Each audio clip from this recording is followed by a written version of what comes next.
নমস্কার বন্ধুরা। অনেক কিছু ইনফরমেশন আছে যেটা নিউজ মিডিয়াতে এখনো দেখাচ্ছে না, হয়তো জানেও না, তারা ওপরে ওপরে যেটা হচ্ছে সেটাই জানাচ্ছে। তো আসুন এই ভিডিওতে আমরা জানি এই যে চিন্ময় কৃষ্ণ দাস কে, ইনি কোথা থেকে উনি এত পপুলার হলেন এবং কিভাবে আজ বাংলাদেশের এই অবস্থা হলো, হিন্দুদের এরকম অবস্থা কেন হচ্ছে, বা মুসলিমরাই বা কি করছে, কি অবস্থা ওখানে। সো এই চিন্ময় কৃষ্ণ দাসের আসল পরিচয় হচ্ছেন, উনি ইসকনের সদস্য ছিলেন অবশ্যই, এবং উনি বাংলাদেশের পুণ্ডরিক ধামের অধ্যক্ষ, মানে যেটা চট্টগ্রামে অবস্থিত। বাংলাদেশে শেখ হাসিনার সরকারের পতনের পরে হিন্দু, বৌদ্ধ, খ্রিস্টান বিভিন্ন সংখ্যালঘু যারা, তারা বিভিন্ন জায়গায় অত্যাচারিত হচ্ছিল এবং তাদের কিছু দাবি দাবা একত্রিত করে বিভিন্ন জায়গার মানুষের মধ্যে কম্বিনেশন করে উনি ওখানে সনাতনী জাগরণ মঞ্চ বলে একটা সংগঠন গঠন করেন এবং তার মুখপাত্র হচ্ছে চিন্ময় কৃষ্ণ দাস। এ হচ্ছে এই মুহূর্তে ওনার স্ট্যাটাস। একটু ফ্ল্যাশব্যাকে আসি। এবার বাংলাদেশ ইসকনের তরফ থেকে 26/11/2024 মানে মঙ্গলবার দিন একটা সাংবাদিক সম্মেলন করা হয় এবং ওখানে বাংলাদেশ ইসকনের সাধারণ সম্পাদক চারুচন্দ্র দাস উনি বলেছেন যে আমাদের চিন্ময় কৃষ্ণ দাসের সাথে বাংলাদেশ ইসকনের কোনো সম্পর্ক নেই। হঠাৎ করে এমন কি করে হলো? আমরা সবাই তো জানি যে চিন্ময় কৃষ্ণ দাস ইসকনেরই লোক। তো উনি বলতে চাইছেন 3 মাস আগে ওখানে শিশু সুরক্ষা দলের একটা অভিযোগ জমা পড়ে এবং সেখানে বলা হয় যে চিন্ময় কৃষ্ণ দাসের বিরুদ্ধে বিভিন্ন অভিযোগ আসে এবং শিশু হেনস্থারও অভিযোগ আসে। সেই সব অভিযোগের ভিত্তিতে তার কাছে শোকজ নোটিশ করা হয় এবং 3 মাসের মধ্যে জবাব চাওয়া হয়। তিনি জবাব দেননি এবং জবাব না দেয় 3 মাস আগেই নাকি জুলাই মাসে নাকি চিন্ময় কৃষ্ণ দাসকে সাংগঠনিক শৃঙ্খলা ভঙ্গের জন্য বহিষ্কার করা হয়েছে। তো চিন্ময় কৃষ্ণ দাস এবং সনাতনী জাগরণ মঞ্চ এই দুটোর বক্তব্যের সাথে বাংলাদেশ ইসকন একদম রিলেটেড না। এটা বাংলাদেশের প্রথম আলো মেইন স্ট্রিম খবরের কাগজ, তাতেও প্রকাশ পেয়েছে এই খবরটা। এটা 26/11 কথা বললাম, মঙ্গলবারের। এবার আবার একটু পিছিয়ে যাই 25/11-তে। তো কি হয় 25/11-তে সনাতনী জাগরণ মঞ্চের ওখানে 8 দফা দাবি নিয়ে একটা ঢাকার শহীদ মিনার চত্বর এবং চট্টগ্রামে একটা সমাবেশ হয় এবং ওখানে চিন্ময় কৃষ্ণ দাস উনি একটা জোরালো বক্তব্যও রাখেন। তার একটা ছোট্ট 10 সেকেন্ডের গ্লিমস আমি এখানে শোনাচ্ছি। আমরা এই ভূমির ভূমিপুত্র, আমরা উড়ে আসিনি, আমরা মুঘল নই, আমরা ব্রিটিশ নই, আমরা উলন্দাজ নই, আমরা পর্তুগিজ নই, আমরা উপনিবেশিক নই, আমরা এই ভূমির ভূমি সন্তান। আমাদেরকে উৎখাত করার চিন্তা করবেন না। এবং এরপরে এইসব দেখে ওখানে লোকাল বিএনপি নেতা, মানে শেখ হাসিনার আওয়ামী লীগ, বিএনপি খালেদা জিয়ার পার্টি, তিনি একটা মামলা করেন, দেশদ্রোহের মামলা করেন চিন্ময় কৃষ্ণ দাসের বিরুদ্ধে এবং সেই অভিযোগের ভিত্তিতে 25/11/2024 মানে সোমবার দিন ওনাকে গ্রেপ্তার করা হয়। এই পর্যন্ত একটা ঘটনা গেল। এবার গ্রেপ্তারের পরেই হিন্দুদের আরও প্রতিবাদ শুরু হয় এবং আরও বলে রাখি যে সনাতনী জাগরণ মঞ্চের যে সভাটা ছিল ওখানে হিন্দু, বৌদ্ধ, খ্রিস্টান সবাই ছিল এবং লক্ষ মানুষ সমাবেশ হয়, বিশাল সমাবেশ ঢাকার বুকে। মানে যেটাই বোঝা যাচ্ছিল যে হিন্দুদের ঐক্য ওখানে আছে এখনো, সেটা উনি মানে দেখাতে সক্ষম হন। এবং ওনার 8টা দফা দাবি ছিল, সেই দাবি নিয়ে একটা পরে কোনো ভিডিওতে আলোচনা করব। সেটা হিন্দুদের যে সুরক্ষা, পড়াশুনো, চাকরি, এইসবের ভিত্তিতেই একটা সুষ্ঠু সামাজিক সরকার গঠন এবং শান্তি বজিয়ে রাখার এরকমই কিছু দাবি নিয়ে 8টা দাবি ছিল। এবার আসি 26/11 নেক্সট ডে, মঙ্গলবারের ঘটনায়। 26/11 তারিখে এবং 26/11-তে চিন্ময় কৃষ্ণ দাসকে হাইকোর্টে তোলা হয় এবং সেখানে হাইকোর্ট থেকে বের করার সময় ওখানে ওনাকে হিন্দু ধর্মাবলম্বীরা পুরো ঘিরে ধরেন, মানে বেরোতে দেন না।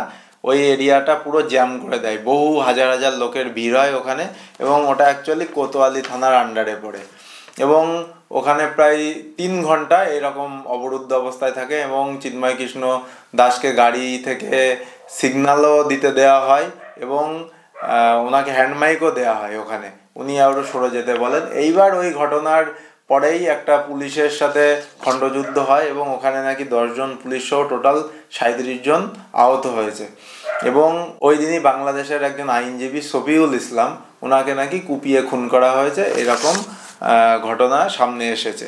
এবং সেইটা কেন হলো, একজন আইনজীবীকে এইভাবে কেন মারা হলো, এটার প্রতিবাদে অনেকেই পথে নেমেছেন এবং ওখানে আইনজীবী সংগঠনরাও পথে নেমেছে। এটা গেল 26 তারিখের ঘটনা। এবার পর্যায়ক্রমে 27 তারিখের ঘটনায় আসি, মানে বুধবারে ইউনিস সরকার হাইকোর্টে চলে যান যে ইসকনকে ব্যান করা হোক, ইসকনকে বাংলাদেশ থেকে পুরোপুরি ব্যান করা হোক, তাদের কার্যকলাপ দেশদ্রোহের দিকে যাচ্ছে।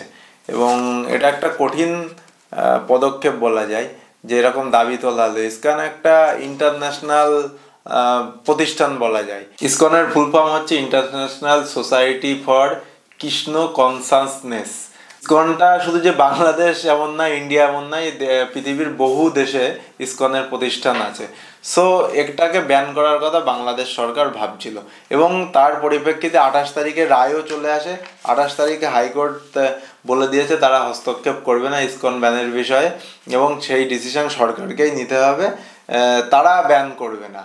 তো এই পর্যন্ত এই অবস্থায় আছে। এরপরে বিভিন্ন ফুটেজ আসছে যেখানে দেখা যাচ্ছে মানে হিন্দু ধর্মাবলম্বীদের ওপরে ওখানে অত্যাচার হচ্ছে এবং এর তরফ থেকে ইন্ডিয়ান গভর্নমেন্টও একটা ছোট্ট বিজ্ঞপ্তি দিয়েছেন যাতে মানে ওখানে হিন্দুদেরকে প্রোটেক্ট করা হয়। কিন্তু আমাদের প্রধানমন্ত্রীর তরফ থেকে এখনো পর্যন্ত কোনো কড়া প্রতিক্রিয়া আসেনি এ বিষয়ে, যেটা এক্সপেক্টেড। এবং আমাদের মমতা ব্যানার্জি তো বলেছেন সেন্ট্রাল যে ডিসিশন নেবে সেই ডিসিশনেই উনি থাকবেন এই ইন্টারন্যাশনাল ম্যাটারের ক্ষেত্রে। আজ কলকাতাতে বিক্ষোভ হলো এবং বাংলাদেশ হাইকমান্ডের অফিসে সবাই যাওয়ার চেষ্টা করছিল এবং তাই নিয়ে দেখলাম ধস্তাধস্তিও বেঁধে গেল। কিন্তু হাইকমান্ডের অফিসে আমার মনে হয় সুষ্ঠুভাবে যেতে দেওয়া উচিত ছিল, ওখানে কিছু দাবি দাবা ছিল, সেটা পেশ হতো। তো এই হচ্ছে টোটাল এর ইতিহাস, মানে কিভাবে কি ঘটনা হলো। আশা করি আমি ক্লিয়ার করতে পেরেছি, কারণ নিউজ মিডিয়াতে তো শুধু ঘটনা ঘটছে, মারামারি হচ্ছে, সেটাই দেখানো হচ্ছে। কি কারণে হচ্ছে, কিভাবে শুরু, সেই কোনো কিছুই দেখানো হয়নি। তো এটা যে লাস্ট 2 দিন ধরে হচ্ছে এমন না, এটা পুরো নভেম্বর মাস ধরে শুরু হয়েছে।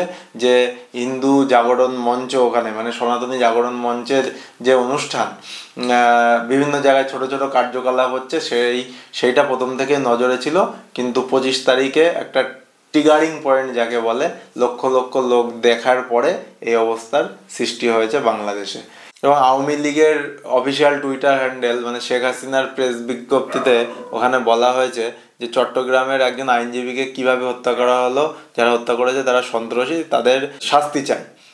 এবং কেন হলো সেটাও খতিয়ে দেখতে হবে, যে হিন্দুদের ওপর দোষ দিলে হবে না, মানে ওটা অ্যাকচুয়ালি কারা করলো সেটা আসল ঘটনা জানার দরকার। বিভিন্ন জায়গায় মন্দির মসজিদ এগুলো ভাঙচুর হচ্ছে, পুড়িয়ে দেওয়া হয়েছে কিছু কিছু জায়গায়, এটাও ওখানে লেখা হয়েছে।